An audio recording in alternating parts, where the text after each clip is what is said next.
নতুন আরেকটি দিনের শুভেচ্ছা নিয়ে নতুন আরেকটি ভিডিও নিয়ে সকলের মাঝে হাজির হয়ে গেলাম। আজকে এলাম একটা ব্রেকফাস্ট রেসিপি শেয়ার করব বলে, যেটা আজকে আমি বানালাম।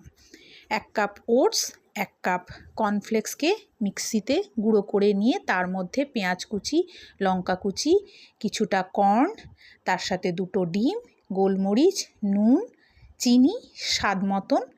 স্বাদ ব্যালেন্স করার জন্য চিনিটা তোমরা স্কিপ করতে পারো, আমি এখানে চিনিটা দিলাম। দিয়ে এটাকে ভালো করে একটা মিক্স দেব, আর অল্প একটু জল দিয়ে ব্যাটারটাকে একটু থকথকে মতন বানিয়ে নেব।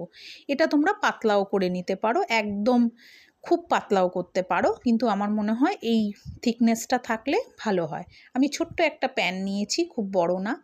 এখানে আমি অল্প তেলের মধ্যে ব্যাটারটাকে দিয়ে ছড়িয়ে নিয়েছি। দিয়ে এবার এটাকে উল্টে পাল্টে সেঁকে নেব। ভালো করে সেঁকা হয়ে গেলে এটা যে কোনো জিনিস দিয়ে খাওয়া যেতে পারে। সস নিতে পারো, মেয়োনিজ নিতে পারো, যার যেটা পছন্দ সেটা দিয়ে। তাহলে আজকের ব্রেকফাস্ট রেসিপিটা তোমাদের কেমন লাগলো জানিও, এবং বানিয়েও খেও, আমাকে বলো কেমন লাগলো। আজকের জন্য টাটা।